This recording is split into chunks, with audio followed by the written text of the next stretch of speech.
여기에도 많은 사람들이 있습니다. 그렇죠? 세상에는 수많은 사람들이 있습니다. 그 중에 같은 사람이 하나도 없습니다. 심지어 쌍둥이도 어딘가는 다르죠. 모두가 다 다릅니다. 그래서 세상은 점점 절대 기준이 없다 하고 주장하며 생각하며 살아가는 시대로 들어갑니다. 흔히 말하는 포스트 모더니즘, 근대의 새로운 시대에 와서 생겨난 사고방식입니다. 나에게 옳은 것이 다른 사람에게 틀린 것이 될 수 있고, 내가 보기에 좋은 것이 다른 사람이 보기에는 나쁜 것일 수 있습니다. 제가 늘 말씀드리죠. 삼겹살을 구우면 많은 분들이 야 삼겹살 맛있겠다 하는데 저는 그 냄새를 맡으면 역겹다고. 그러니까 삼겹살은 맛있습니다 라는 것이 진리가 될 수는 없는 거란 말이죠. 누구에게는 그게 진리이지만 누구에게는 거짓일 수 있는 겁니다.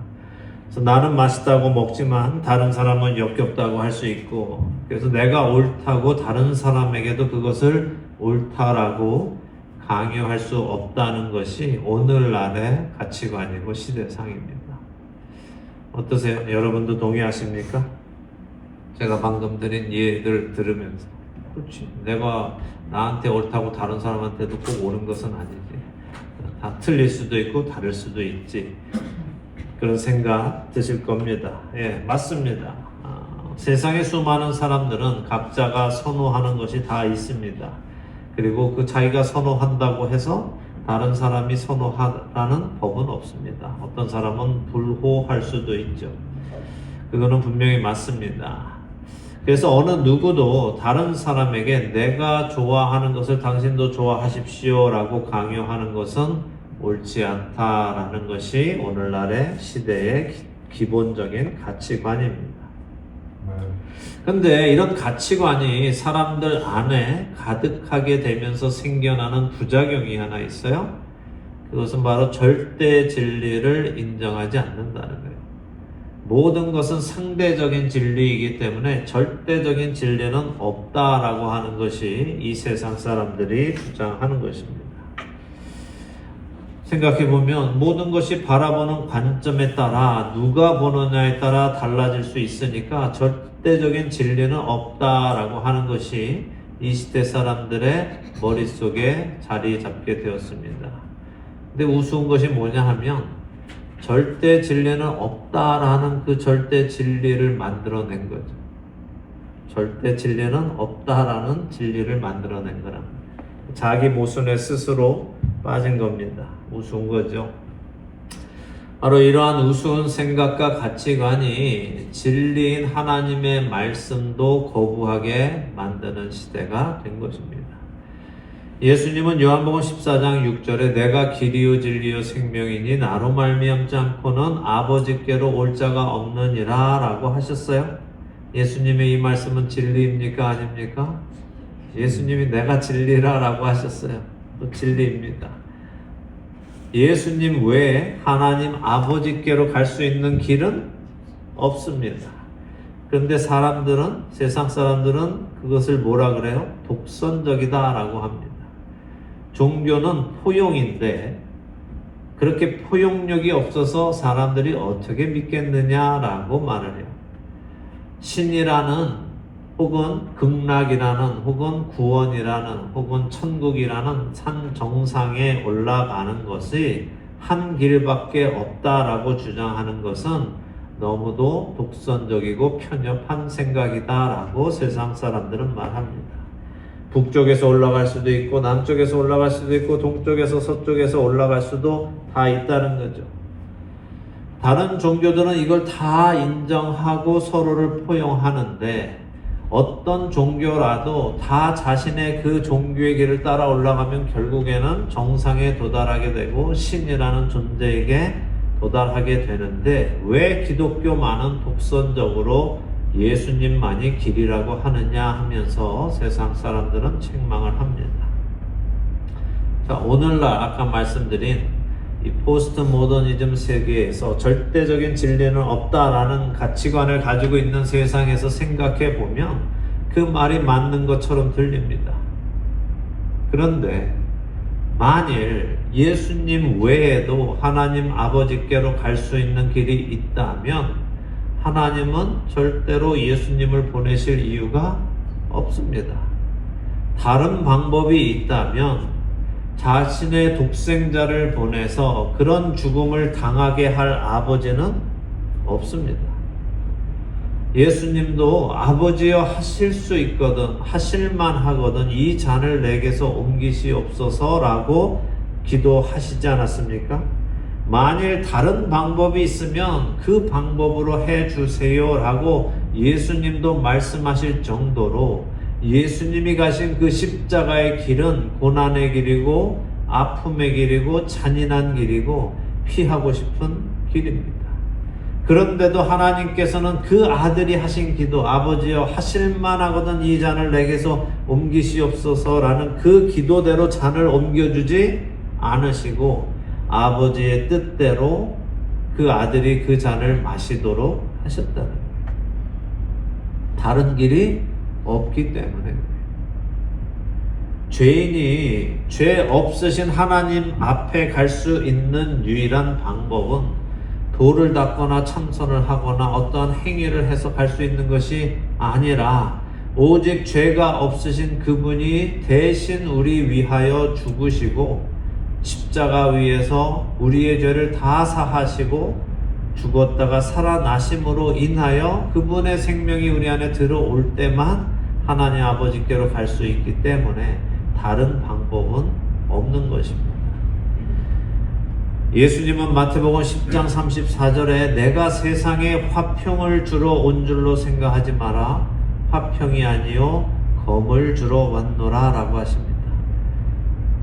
믿는 사람들이 들을 때도 굉장히 이상한 말씀으로 들리죠. 아니 평강의 왕이신 예수님께서 어떻게 평화를 주러 오신 게 아니고 검을 주러 오셨다라고 말씀하시는가?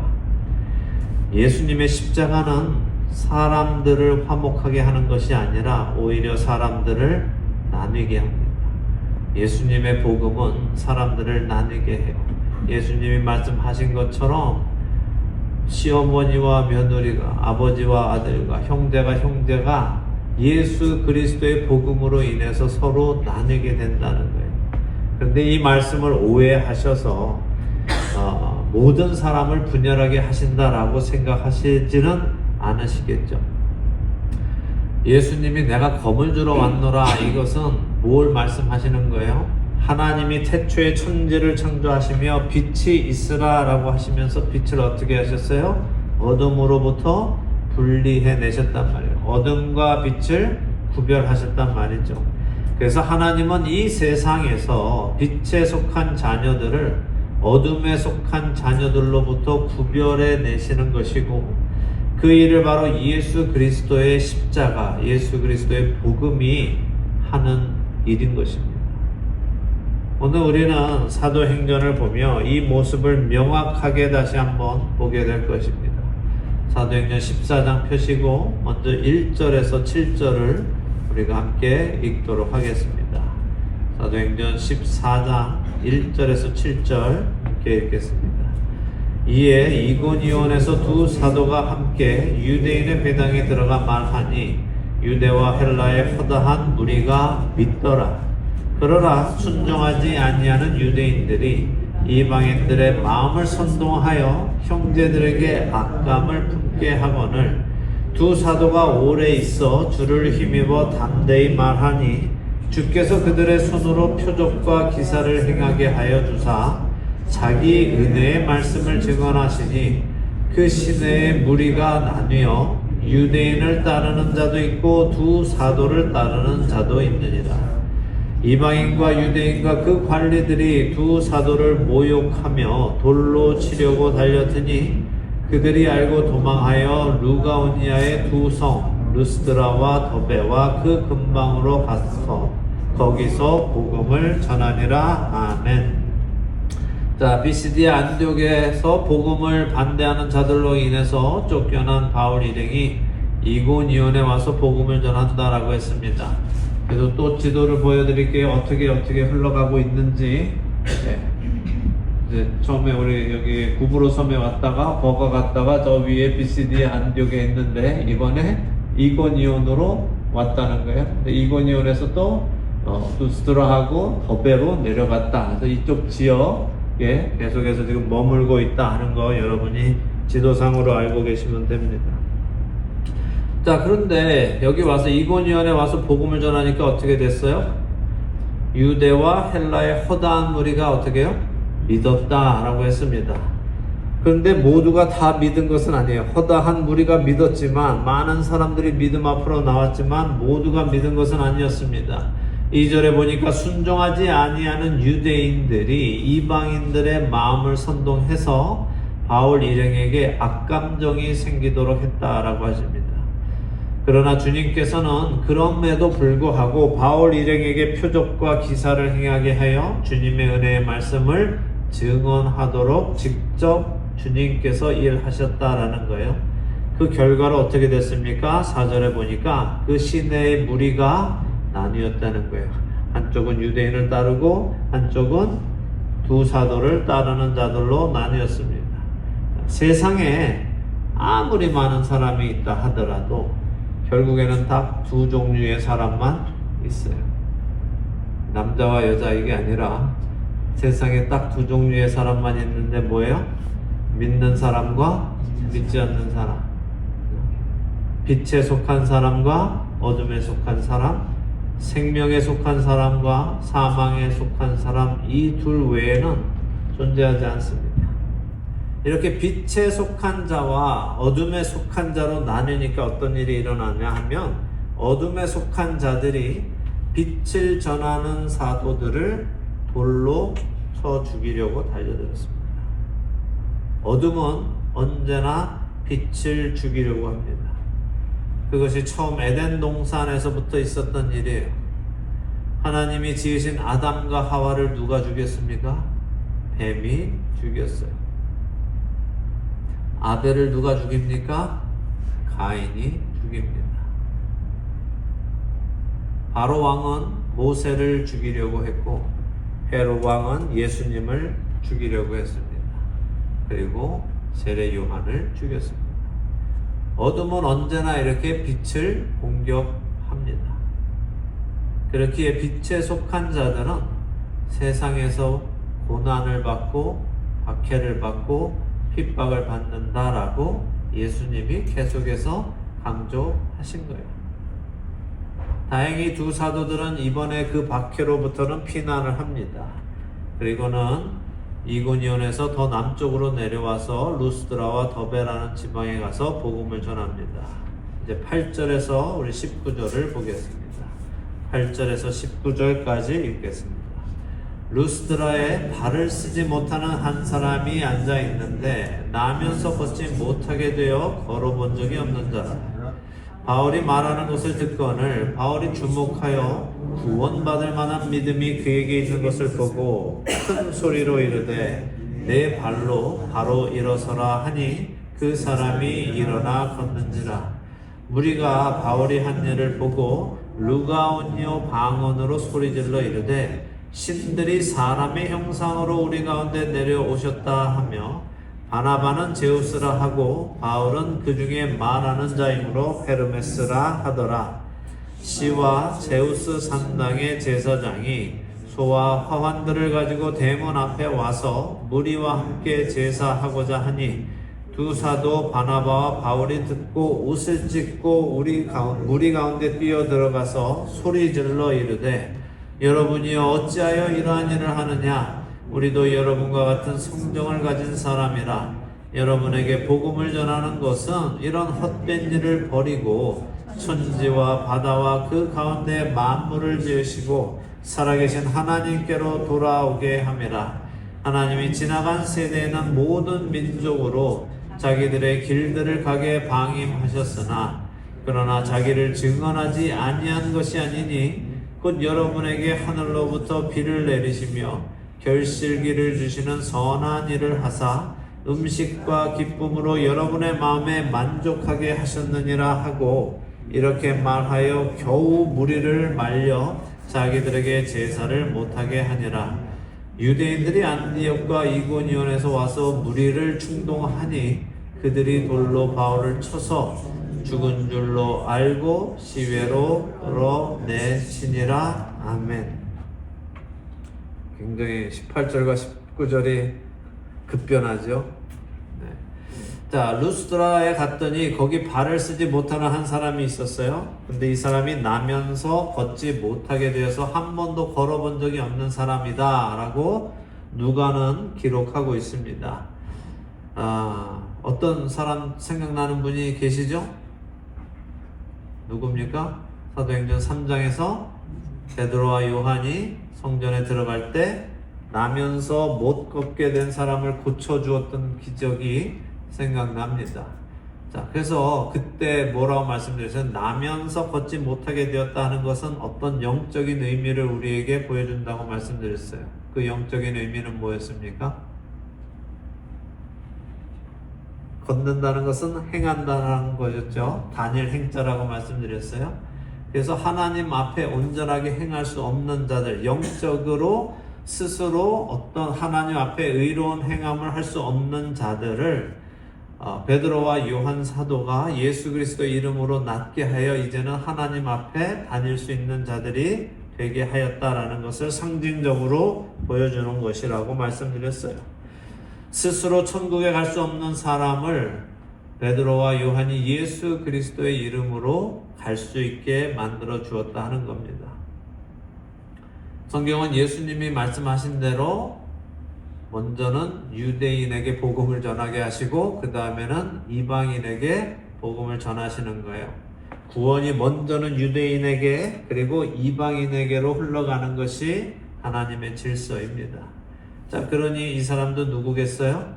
이번에 이 사람은 이방인 중에 나면서부터 걷지 못하는 자. 사도행전 3장에는 유대인 중에 나면서부터 걷지 못하는 자. 이들을 모두 다 예수 그리스도의 이름으로 이제는 하나님 앞에 걷게 하는 자로 만들어주는 겁니다. 자, 근데 9절에 보니까 바울이 설교 중에 이 걷지 못하는 자가 바울이 전하는 설교를 귀담아 듣고 있는 것을 보았습니다. 그리고 그 사람 안에 구원받을 만한 믿음이 있는 것을 보았다고 합니다. 무슨 말이에요? 바울이 전하는 복음을 아주 그냥 초롱초롱한 눈으로 보면서 그 말씀을 막 받아들이고 있는 것이, 그리고 그 안에 막 믿음이 올라오는 것이 보였다는 겁니다. 하나님이 천지를 창조하시고 사람은 범죄했지만 하나님께서 그 아들을 보내셔서 십자가에 죽으심으로 그 죄값을 치르시고 누구든지 믿는 자는 하나님과 화평한 관계에 들어오도록 초청하신다라는 것을 그 사람이 들으며 믿는 것을 보게 된 것이죠. 그래서 바울은 큰 소리로 네 발로 바로 일어서라 라고 명했습니다. 걸어라 아니고 바로 어떻게 해요? 일어서라. 올바로 일어서라. 하나님 앞에 똑바로 선자가 되라 하는 거죠. 그가 전한 말씀을 따라 그 사람이 일어나서 걷기 시작했습니다. 그러자 그 기적을 본 사람들이 어떻게 해요? 루가오니아 방언으로 말하는데 뭐라고 하냐 하면 바울과 바나바가 신이 사람의 형상을 입고 자신들 가운데 임재했다라고 외쳤습니다. 여기 루가오니아 방언으로 말했다라는 것을 기록한 것은 바울과 바나바는 그들이 무슨 말을 하는지 못 알아들었다 하는 것을 말하는 거예요. 왜냐하면 바울과 바나바는 헬라 말로 지금 거기 와서 복음을 전했고 그 사람들도 헬라 말을 들으니까 복음을 듣고 있었는데 그들이 갑자기 다 자기들 그 동네 사람들의 방언으로 말을 시작하니까 이 기적을 보고 이 기적에 대해서 자기들 말로 하니까 바울과 바나바는 그 사람들이 하는 말을 못 알아들었다는 거예요. 근데 그들이 하는 말을 들어보니 바나바는 제우스고 바울은 헤르메스다라고 했습니다. 자, 아시겠지만 제우스는 신들의 최고 통치자예요. 그 그리스 신화의 최고의 신입니다. 그렇다고 해서 제우스가 모든 신의 제일 위에 있지는 않아요. 제우스도 만들어진 신입니다. 그 다음에 헤르메스는 전령이라고 하죠. 전하는 신입니다. 발에 날개가 달려서 막 날아가면서 소식을 전하는 신입니다. 그래서 말을 지금 하고 있는 바울한테 저 사람은 헤르메스고, 말 안 하고 서 있는 듬직한 바나바는 제우스다라고 이야기를 했습니다. 왜 이런 이야기를 했는가 하면 이 지역에는 전설이 있었어요. 예전에 제우스하고 헤르메스가 정말로 사람의 형상을 입고 이렇게 온 적이 있었는데, 이 동네를 왔었는데 이 동네 사람들이 영접하지 않아서 제우스 신이 화가 나서 돌아간 다음에 홍수로 이 도시를 멸망시켰다 하는 전설이 있었습니다. 그래서 이 동네 사람들은 그 전설을 다 알고 있기 때문에 사람들이 이 날 때부터 걷지 못하는 자를 말만 가지고 일어나게 만드는 것을 보고는 저거는 신의 능력이다, 제우스와 헤르메스가 다시 우리 동네에 다시 왔다라고 생각해서 이번에는 정말 융숭이 잘 대접해서 그런 저주를 받지 않도록 하자라고 생각을 한 거예요. 그래서 자기들끼리 말을 막 한 겁니다. 그리고 시외에 있는 제우스 산당에 제사장을 급히 불렀습니다. 그랬더니 제우스를 섬기는 제사장이 자신이 섬기는 신이 왔다고 하니까 얼른 소하고 화관들을 가지고 바울과 바나바에게 와서 이제 제사를 막 드리려고 가지고 왔습니다.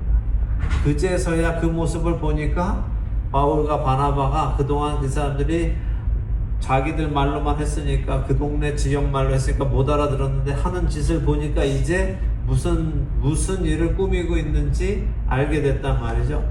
그래서 그동안은 그들의 말을 못 알아들었는데, 이 일이 일어나기 전까지는 몰랐는데 그들이 자신들을 신이라고 생각하는 것을 이제 알았단 말이죠. 그랬더니 바울이 어떻게 해요? 옷을 찢으면서 그들 가운데로 들어가서 그들을 책망하기 시작합니다. 베드로와 요한도 어땠어요? 유대인들이 이 기적이 베드로와 요한의 개인적인 경건에서 나온 것이다 라고 생각했기 때문에 그들을 책망했죠. 왜 이것이 우리의 개인적인 경건에서 나온 능력이라고 생각하느냐? 이 일은 하나님께서 하신 것이다 라고 분명히 얘기했습니다. 바울도 마찬가지입니다. 우리가 복음을 전하는 것이 이런 헛된 일, 이런 거 있지도 않은 신을 만들어서 섬기는 이런 일 하지 말라고, 그리고 참되신 신이 누구신지, 천지와 바다를 만들고 그 안에 있는 모든 생명체를 만드신 분이 누구신지, 그리고 오늘도 살아계신 그분이 누구신지를 너희에게 전하고 너희가 그분께로 돌아오라 라고 말하기 위해서 우리가 복음을 전하는 건데, 너네는 어떻게 그 복음을 들으면서도 이런 헛된 일을 하고 있느냐 하고 바울이 그들에게 책망을 합니다. 근데 하시는 말씀 중에 들어보니 하나님께서 그동안은 세상 모든 사람들이 자신들이 원하는 대로 살아도 그냥 그렇게 살도록 내버려 두셨다, 방임하셨다 라고 말씀합니다. 이 말씀 우리 잘 생각해야 되죠. 하나님이 그동안은 어떻게 방임하셨다, 이 말이 그냥 그렇게 살아도 된다고 내버려 두신 것인가? 그렇습니까? 하나님이 때가 되기 이전까지는 그냥 세상 사람들이 그렇게 자신들이 원하는 대로 세상에서 죄를 지으며 살아도 된다고 하신 것이냐는 거예요. 종종 우리는 하나님이 허락하셨다라는 잘못된 표현을 사용할 때가 많이 있습니다. 하나님이 죄를 짓도록 허락하셨다. 내가 뭔가 잘못된 선택을 했는데 하나님이 내가 그 잘못된 선택을 하도록 허락하셨다. 이런 거 해보셨어요? 이런 말 해보셨어요? 안 해보셨어요? 한 번도 안 해보셨어요? 자, 하나님이 아담과 하와가 선악과를 따먹도록 허락하셨습니까? 어떻게 하셨어요? 방임하셨어요? 하나님은 분명히 먹으면 안 된다, 먹으면 죽는다 라고 말씀하셨어요. 그리고 그 다음에 결정은 그들이 하는 것이지 하나님이 허락한 건 아니에요. 그래도 먹고 싶으면 따먹고 그거는 아니란 말이에요. 하나님은 우리로 죄를 짓도록 결코 허락하는 분이 아니세요. 절대로 여러분이 죄를 짓는 것은 하나님이 허락해서 죄를 지은 것이 아니라 하나님이 안 된다 하심에도 불구하고 우리가 스스로 그 죄를 더 사랑해서 하나님을 거역하기로 결정한 겁니다.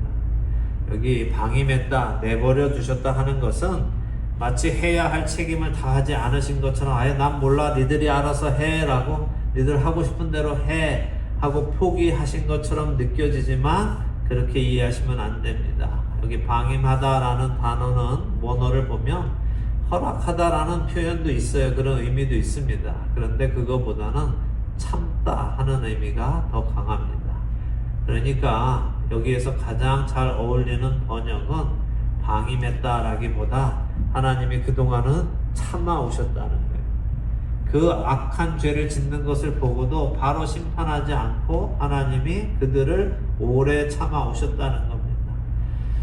하나님께서는 이 모든 것을 보시면서 힘들어 하셨습니다. 당장 심판하셔야 하는 공의의 하나님의 자리에서도 이 모든 심판을 참으시고 이들을 구원의 날에 구원하시려고 그동안 기다려 오셨다 하는 것입니다.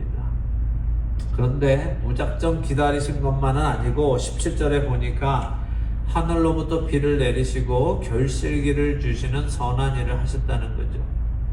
무슨 말이에요? 하나님이 그냥 내버려 두시고 모른 척하고 계신 게 아니라 하나님께서 그들에게 필요한 모든 것을 채워주셨다는 말씀이에요. 그래서 사람들은 그것을 보고 어떻게 했어야 돼요?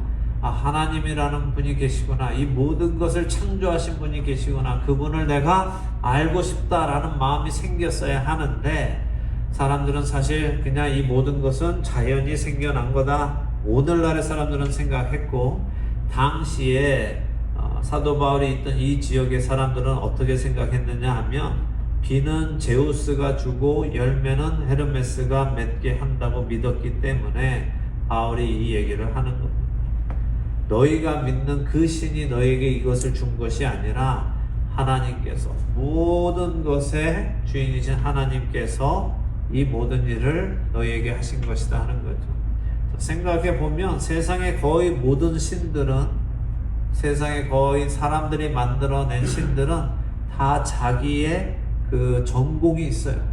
자기가 맡아 있는 어떤 특별한 그 능력이나 구간이 있단 말이에요. 바다를 다스리는 신이 있고 땅을 다스리는 신이 있고 산을 다스리는 신이 있고 하늘을 다스리는 신이 있고 뭐 용왕이 있고 뭐 하여간 있단 말이에요.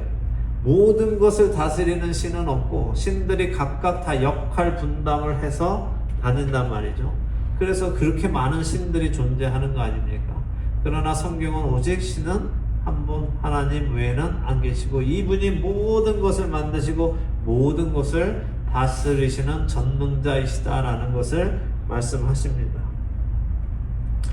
그래서 바울은 그들에게 말하는 거예요. 오늘 내가 너에게 전하는 이 하나님이 참되신 유일하신 신이시다라고 하면서 자신들에게 제사를 지내려 하던 자들을 겨우 뜯어 말렸습니다. 19절에 보면 이런 일이 있을 즈음에 유대인들이 비시디아 안디옥과 이고니온에서부터 왔습니다. 굉장히 멀리 온 거예요. 비시디아 안디옥에서 온 사람들은 100마일을 넘어서 온 겁니다. 요즘처럼 차 타고 다니는 것도 아닌데 멀리서부터 쫓아와서 지금 사도 바울을 방해하는 겁니다. 도대체 어떤 마음이길래 100마일을 쫓아와 가지고 사도 바울을 방해할까요? 여러분들 같으면 100마일 걸어가서 누구 이 사람 믿지 마세요 라고 하실 것 같아요? 한 5마일 정도는 간다 하더라도 100마일씩 막 이렇게 무리지어서 가면서 이 사람 절대 믿으면 안 됩니다 라고 하실 것 같습니까? 그만큼 이 사람들은 복음을 미워하는 것이고 바울의 말에 사람들이 귀를 기울이는 것조차도 싫은 것이고 상대적으로 자신들이 그동안 쌓아왔던 위치와 세력이 작아지는 것이 싫은 것입니다.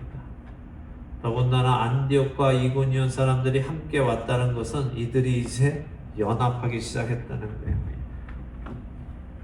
안디옥 사람들이 이고니온에 먼저 갔겠죠. 여기 그놈들이 있었어. 예, 여기 왔다가 갔어요. 어디로 갔어? 두스베라로 간 것 같아요. 가자. 그러고서 같이 힘을 합쳐서 쫓아 내려온 거란 말이죠. 자, 이 사람들이 와서 어떻게 해요? 이 더베 지역 사람들을 충동합니다. 그러자 그들이 어떻게 했습니까? 돌로 바울을 쳐 죽였어요. 죽은 줄 알고 그들을 성 밖으로 내버렸습니다. 자, 이 사람들의 모습을 생각해보죠. 이들은 기적을 보고 바울과 바나바가 날 때부터 걷지 못한 사람을 일으키는 것을 보고 뭐라 그랬어요? 신이라고 떠받들었어요. 그냥 사람을 신이라고 떠받드는 정도가 아니라 신이 사람의 모습으로 오셨다라고 생각할 정도였습니다. 그래서 재물과 화환을 가지고 와서 섬기려 했습니다. 근데 바울이 전한 복음을 들었어요. 바울이 아니야, 이거 아니야. 정말 참되신 하나님이 계셔. 그 하나님이 너희와 함께하기 원하셔라고 들었어요. 그리고는 비시디아, 안디옥과 이고니온에서 온 복음을 반대하는 자들의 말도 들었습니다. 바울을 통해서 복음을 들었고 비시디아, 안디옥과 이고니온에서 온 복음을 반대하는 사람들의 말도 들었어요. 복음과 거짓을 들었어요. 이제 그들은 결정해야 합니다. 빛의 자녀인가 아니면 자신이 어둠의 자녀인가 그들은 결정해야 합니다. 그리고 어둠의 자녀의 자리에 머물기로 그들은 결정했어요. 사도 바울이 와서 어둠에 속해 있던 그들을 빛의 자녀로 이끌어오기 원했지만 그들은 복음도 듣고 거짓도 듣고 나서는 거짓의 자녀로 머물러 있기로 결정했다는 것입니다.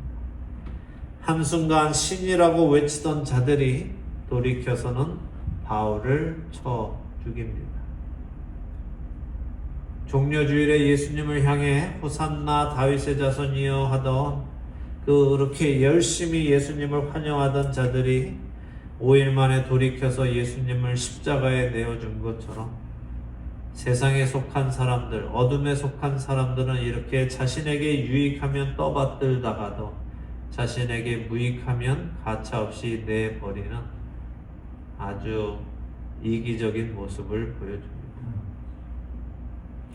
그러나 참된 복음은, 참된 믿음은 내가 중심이 아니라 내가 진리가 아니라 하나님이 진리이심을 깨닫는 것이라고 계속 말씀드립니다. 세상은 자기 소견에 옳은 대로 살아갑니다. 각자 자신의 생각이 옳다고 하며 어느 누구도 나한테 너의 생각을 강요하지 말라며 살아갑니다. 하나님과 사탄 사이에 하나님은 나를 믿어라 라고 하고 사탄은 나를 믿어라 라고 한다면 사탄을 믿을 사람이 있겠습니까? 우리 앞에 사탄이 나타나서 너는 이제부터 나를 섬겨라, 하나님 섬기지 말고 나를 섬겨라 라고 하면 네 하고서는 좋아서 사탄을 섬길 사람이 있겠어요? 사탄은 절대로 사탄을 섬기라고 우리한테 요구하지 않습니다. 사탄은 우리에게 누구를 섬기라고 합니까? 자기 자신을 즐겁게 하라고 얘기해요. 하나님 섬기지 말고 너 자신 좋은 거 해. 네가 좋은 거 해. 그러기 때문에 우리가 항상 사탄에게 넘어가는 것입니다. 세상은 이렇게 자기 소견에 오른 대로 자기 좋은 대로 하고 살아갑니다. 절대 진리는 없고 상대적인 진리만 있다고 합니다. 내게 옳은 것이 다른 사람에게 틀린 것일 수 있고 내게 틀린 것이 다른 사람에게 옳은 것일 수 있다며 서로를 평가하지 말고 폭넓고 서로 관용하며 살아가자라고 말합니다. 그리고 그것이 평화라고 합니다. 예, 맞아요. 그게 평화입니다. 근데 그 평화, 죄인들 사이에는 절대로 평화가 있을 수 없습니다. 오늘날의 세상을 보세요. 지금도 끊임없이 전쟁이 일어나고 있죠. 인간들 사이에서는 평화는 이루어질 수 없습니다.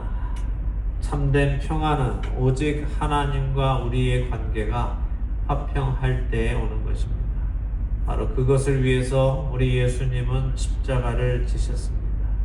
그리고 우리를 그 평화 안으로 초청하십니다. 예수 그리스도는 세상을 나누는 기준이 됩니다.